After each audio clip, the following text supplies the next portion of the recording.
Excellent. Thank you very much. I'd like to start by acknowledging the traditional custodians of all the lands that we're on collectively today. I'm on Muwinina country here in Nipaluna, Hobart, and I'd like to acknowledge the Tasmanian Aboriginal community for continuing to care for this beautiful country and pay my respects to their elders past and present, and to extend that respect to any Aboriginal or Torres Strait Islander people here with us today. Today, I'm going to talk about HREC decision making and try to start a conversation about some of the things we might be able to do to address some of the common issues faced by committees to improve the quality and consistency of decision making across the country. It follows on nicely from Monique Jonas's fantastic talk this morning in lots of ways. I should disclose that I was a member of an ethics committee for 8 years, including 2 years as deputy chair. And I have also submitted lots of applications to various HRECs, including some for empirical studies of research ethics processes. Today, though, I'm presenting some theoretical work based on a paper I published in the Adelaide Law Review. So a long time ago, back when I was a baby HREC member, we did a training session with Professor Colin Thompson, who I'm sure many of you know, who asked us what our purpose was as a committee. And we all gave fairly predictable responses and made it clear that we thought it was our job to protect participants, protect them from harm, from exploitation, to protect their rights and interests. Strikingly, however, Colin gently corrected us and explained that our job was to assess the applications against the national statement. The protection of the participants was the overarching goal of the whole system of research governance and the responsibility of all the actors within it, institutions, researchers, HRECs, etc., and not just us. And by focusing our attention on the guidelines, decision-making between committees should be more consistent, and it should help us to give clear and transparent reasons for our decisions. This experience has stayed with me, and it's helped me to stay on track when reviewing applications or participating in discussions about applications, or even when I've needed to articulate the reasons behind my own applications when communicating with other HRECs, particularly where I disagreed with their advice. Now, obviously the national statement is not the only document that we need to consider. Depending on the research proposal under consideration, it might also be necessary to consider how well an application aligns with the ethical guidelines for research with Aboriginal and Torres Strait Islander peoples and communities, or relevant provisions in the privacy legislation or other documents. But the point is, despite having all of this guidance, we come up against some common problems repeatedly, and I think it's worth looking into this to see what we can do about it. Ethics committees on the whole do an amazing job, reviewing huge amounts of material, usually in a voluntary capacity and with limited support. All of the HREC members that I've worked with and have known over the years have been in it for the right reasons and have always aimed to do the very best job possible. That's why it can be a little bit dispiriting to hear researchers whinging about ethics, describing it as a barrier, a hoop to jump through, and something that they have to endure, like some sort of medieval trial. When we look at the published literature and at the complaints that get reported to the NHMRC and summarised in their reports on HREC activity, we get a clear sense of the types of complaints that are most recurrent. The most frequent complaints relate to the lack of transparency in decision-making, excessive processing time for applications, inconsistencies in decision-making between HRECs, and changes to projects required by ethics committees that aren't supported by the national statement or other relevant guidelines or standards. Now, where these complaints are substantiated, these failings increase the costs and inefficiencies of research without actually facilitating any greater protection of human participants. So what can applicants do if they have a complaint about an HREC decision? Are there any options for some sort of merits review? Well, it depends. Previously, the national statement clearly stated that there was no option for appealing a decision to reject a proposal on the grounds that there can be justifiable differences of opinion as to where a research proposal meets the requirements. Which, when we're talking about rejection, which is, at a very far end of HREC decision making, I'm not sure that actually inspires a lot of confidence. I think we'd like that there to be a fair amount of agreement in rejections. Nevertheless, institutions are required to identify someone to receive complaints, establish procedures for handling complaints, and where complaints about the committee can't be resolved by communication between the complainant and the HREC, then there needs to be an external person to handle the complaint. In the 2023 version of the National Statement, which will come into effect in January, the bit about no provision for appeals is gone, but the provisions on complaints remain. It's kind of hard to know what to make of this because it doesn't explicitly say you can appeal a rejection, but it no longer says you can't. Most likely, there's a general expectation that applicants engage in communication to attempt to resolve any differences, and that if there's a complaint, for example, any issues with procedural fairness in the decision-making process leading to the rejection, then the researchers can pursue a complaint through the normal channels. We have very little information about how well this works, and the reporting requirements back to the NHMRC are pretty light touch, which comes through in the annual reports released by the NHMRC. It's worth noting that decisions made in relation to waivers of consent, for example, have additional options available. Complaints can be made to the Information Commissioner under Section 36 of the Privacy Act, who can make determinations on privacy complaints under Section 52. And if the complainant is still unhappy after that, they can apply to the Administrative Appeals Tribunal for a merits review. This means that individuals concerned about the inappropriate collection, use, or disclosure of their information have more opportunities for merits review of a waiver decision than individuals concerned about general ethics approval decisions. The other thing is that it doesn't really help researchers who aren't happy with a decision to reject a waiver application, particularly if one committee has approved it and another one hasn't, if it's a multi-site project, because that doesn't give rise to the sort of privacy concerns that fall within the Information Commissioner's purview. So this is a bit of a gap that potentially reinforces conservative HREC decision-making, at least regarding waivers. Overall, I think we can say that merits review options for ethics committee decisions are limited and a bit inconsistent. So if we go back to the list of common categories of complaints, we see that except for excessive time complaints, these concerns can largely be characterised as being about exactly the sort of administrative norms that judicial review is designed to address. They're basically about the extent to which decisions are made within the scope of granted authority, whether there's been procedural fairness, and whether there's been an appropriate provision of reasons. We might wonder then whether judicial review offers a potentially viable mechanism for addressing some or all of the criticisms levelled at HRECs. It's a hypothesis that my colleague Dr. Lisa Eckstein raised in conversation one day, and which turned out to be somewhat more complicated than we initially anticipated.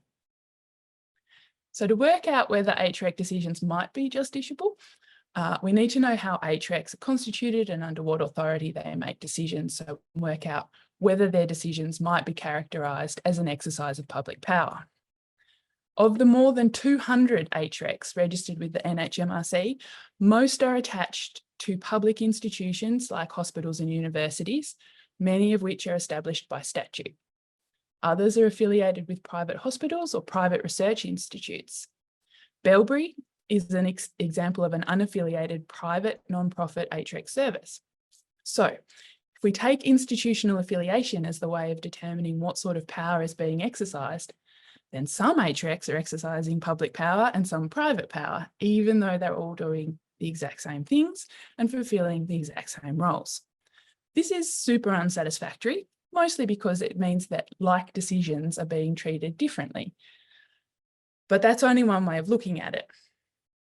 The other way of looking at it is to focus on the types of decisions being made. So HRECs are required by statute to be registered with the NHMRC in order to review clinical trials, human embryo research, and research requiring application of the guidelines under sections 95 and 95A of the Privacy Act. Further, institutions receiving funding from the NHMRC for research are required under the funding agreement to comply with NHMRC standards and guidelines, which includes the National Statement. So significantly, the National Statement requires that, that institutions ensure that all human research that it's responsible for complies with the National Statement. So the combined effect of the funding agreement and this section of the National Statement is that if an institution receives any funding from the NHMRC, then all of its research activity involving humans has to comply with the national statement. The other thing to note is that the national statement traces the line of accountability in human research like this: from researchers and review bodies from researchers to review bodies and institutions, from review bodies and institutions to funders and other agencies, from agencies to government, and then from government to the Australian public. So HRECs are at the same level as institutions. That is, ethics committees are not accountable to their institution. So by identifying funders and other agencies as the bodies to which ethics committees are directly accountable, the national statement reflects the fact that the requirement to comply with it derives its legal force from contract in the form of the funding agreements, or statute, as is the case for the clinical trials, human embryo research, and waivers of consent. So, using this approach, we can see that it's the type of decision that determines the nature of the power being exercised rather than the affiliation of the HREC. I think we should prefer this approach because it leads to slightly less arbitrary outcomes and leads to like decisions being treated alike. Okay, I'm aware that what I just said was really boring and that some of you might just be wanting to know whether judicial review of HREC decisions is available or not. So here's the summary. There are multiple avenues for pursuing judicial review. The first is under the Administrative Decisions Judicial Review Act, which I would call the ADJR Act, which requires, among other things, that the decision to be reviewed has been made under an enactment. And there's a bunch of case law on what that means. For our purposes, though, this means that decisions that have been made under the Therapeutic Goods Act, human embryo legislation, and the Privacy Act are probably open to judicial review. All the other decisions that don't intersect with legislation in this way probably aren't, because we know from Tang that if a decision derives its capacity to bind from contract or some other private law source, then the decision isn't made under an enactment. We're not certain if common law judicial review might be available because it hasn't been tested, but if so, it would likely follow the same pattern as under the ADJR Act. Now, I don't know about you, but I find this really annoying. That it could be available for some decisions, but not others, even though the decisions are pretty similar in their basic nature, seriousness, and purpose, seems to me to be pretty unhelpful.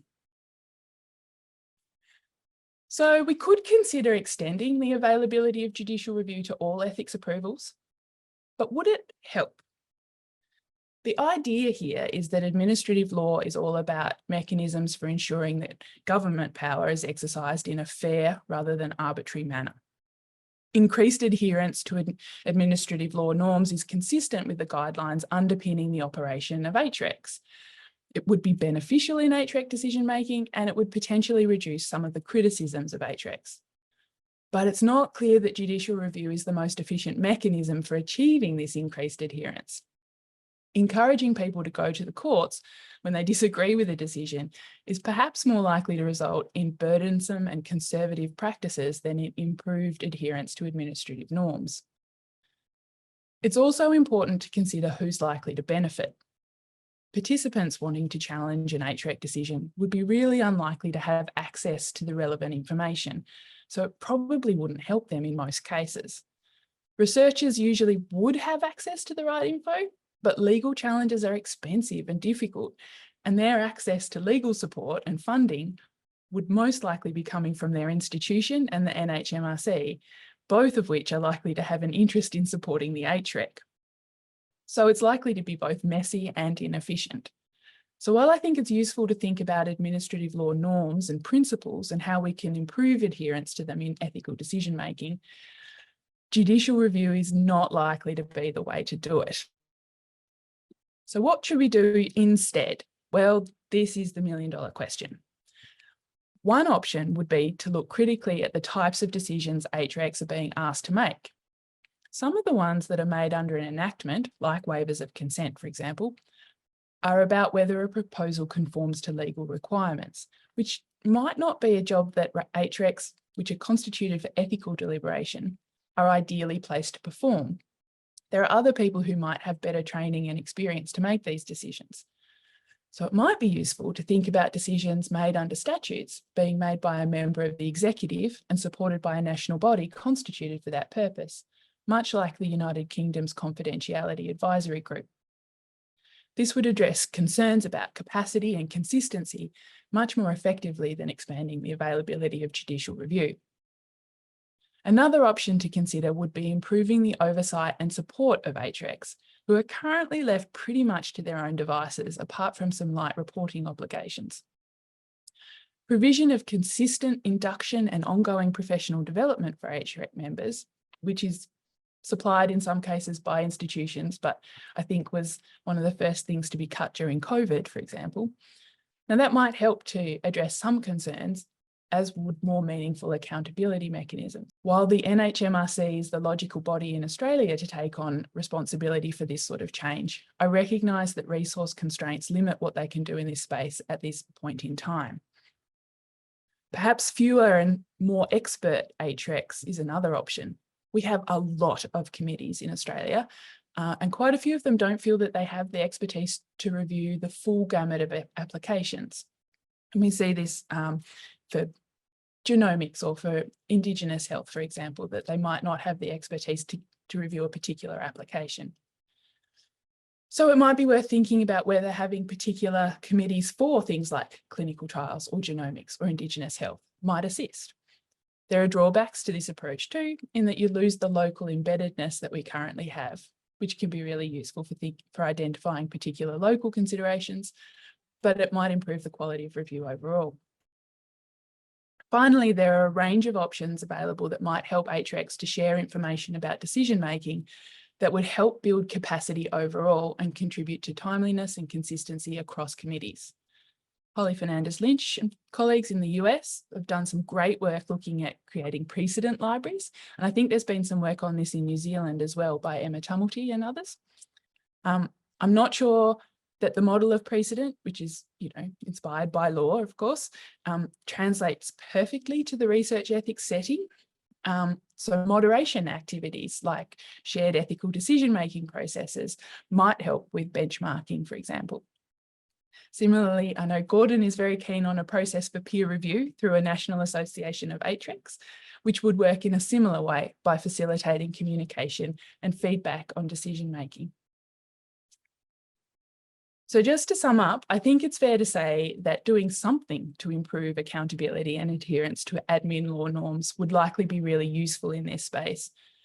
But unfortunately, judicial review is probably not it. I outlined a few options, and I'm sure that you guys can think of others, but I'm not sure that any one approach is likely to be a silver bullet.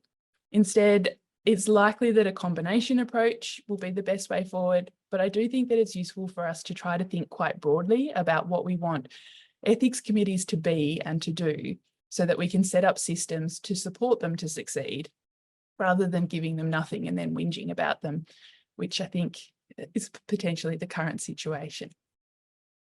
I'd just like to finish by acknowledging some of my lovely colleagues, Lisa and Philippa, for their input on this work, and say thank you very much for having me. Dr. McWhirter, I like the way you think.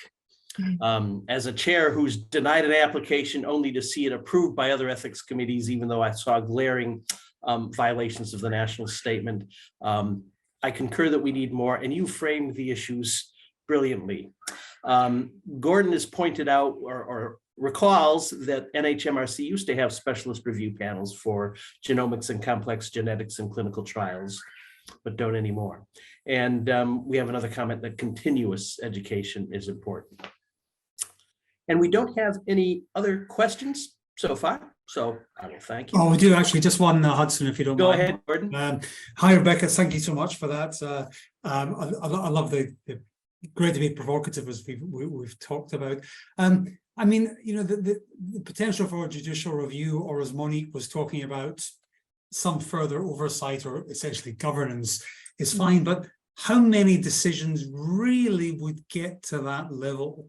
How many are either so egregiously, there's so many that majority would be either so definitely not requiring of approval versus a few that might need some other decisions. So, what's your sense of really or maybe you don't have a sense, maybe it's just because there has to be an option. But I do wonder how many decisions would actually get that far.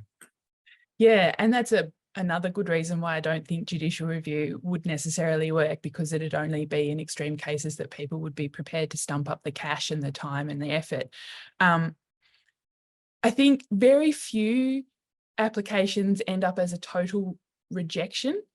I think in most cases, committees are able to negotiate or to chat with the researchers and to work out some, get them up to a point where everyone appreciates the concern and comes up with a plan for how to deal with it. That's almost always our goal. That's right. That's right. And I think that's absolutely. I think where an oversight system or a system of governance would be really useful is particularly for multi-site research, because I think that's where the issues of timeliness and inconsistency are perhaps most acute. We hear about people doing research across Australia and they're having to get it through all these different HRECs, and they get different feedback from every place. And I know that we've got mutual acceptance, but I mean, there are obvious limitations to that. I'm from Tasmania, which doesn't participate in or does to some extent, but is not reliably. So, I mean, that's where it I think provides the most or stimulates the most problems for researchers, where they are like, well, I just don't see how to progress this. I've used up 2 years of my 3-year grant just trying to get it through ethics. And in a way, it's a bit like Hudson suggested, where there can be examples of where one committee says no, others say yes, and for the purpose of precedent, they're kind of good cases to try if someone's prepared to pay for them. But there will be there's always some differences of opinion and cognitive dissonance, and that's the beauty of ethics committees, I guess. Yeah, and I think that precedent and shared decision-making processes are not so much about consistency or timeliness so much as ideas. So where committees have a gut reaction or a concern, they don't necessarily always have an ideal solution for it, particularly within the resource constraints of the given study. And I think that seeing how other committees have handled it and other researchers have handled it can be really valuable for everyone. Hudson, you have 4 questions in the Q&A if you're game to tackle them. I will. And before I get to those, I'll note that someone has pointed out, rightly so, that we get blamed for a lot of stuff that's really research governance, holding up things or requiring more information. Thank you, Susan Smith. Great to hear from you, Susan. Okay, question 1 from Peter Richards. Quality audit has been used extensively in other industries. What's the worth of setting up a system of standards that could be utilized as a basis of quality audit for us? Well, I mean, working out what quality would mean, because that's not always obvious. I think that's where the shared decision-making is useful, because it's like a process of working through it together to understand what our standards are, what best practice might mean, because that's going to evolve over time. I think a static or perhaps less responsive in some ways, whereas in research ethics, I think things move quite quickly. I work in Indigenous genomics, where things are moving very quickly indeed, and things that were top-notch research ethics practice 10 years ago, are outrageous now, because the landscape has changed so much. And so I think it's improving communication between committees and between members, and being able to access expertise outside your own committee are both really valuable things, rather than I worry that because it's a system based on quality audit, that seems very unimposed and a bit scary, eyebrows down kind of thing, which is not the environment that we want for our volunteers. Do we need a question on an ethics application that asks, has this research proposal been submitted to any other institution? Well, I mean, normally you can tell because they'll have used a prior approval if it's been approved, I guess, because that is a much shorter form. But if it has been submitted and rejected, then I don't know that. I mean, what would you gain from that information?